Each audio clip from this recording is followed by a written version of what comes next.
You know, when the Lord takes hold of a person, one speaker says he doesn't call the qualified, but he qualifies those that he calls.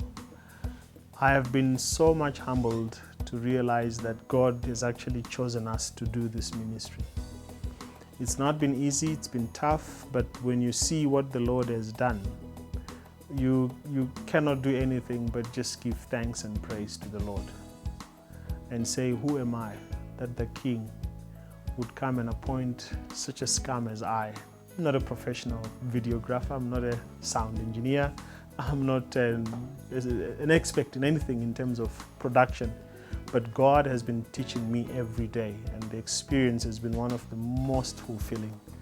I always share with my friends that I know deep in my heart that only heaven will live to tell what this ministry will do in terms of winning souls for Christ.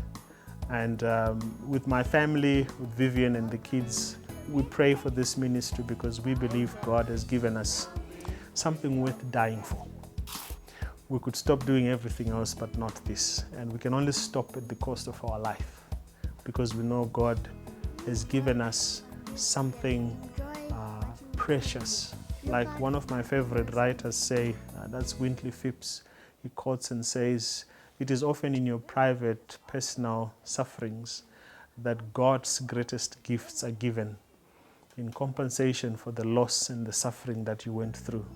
So this for me has really been receiving a blessing from the Lord out of the many hours and the prayers and the need that I had at that point. And God said, I'm going to give you something that's not really money, but it's going to be a ministry that will fulfill your life.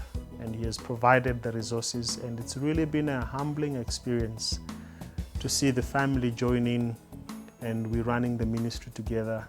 There's no way I can go to a video production and set it up together by myself. I have to get the family supporting and coming along, someone doing the lights, someone doing the cabling. It's really been a fulfilling mission, and it's really taught us to depend on God and to experience His love and His care and His guidance of how He has qualified us to be real fishers of souls through multimedia.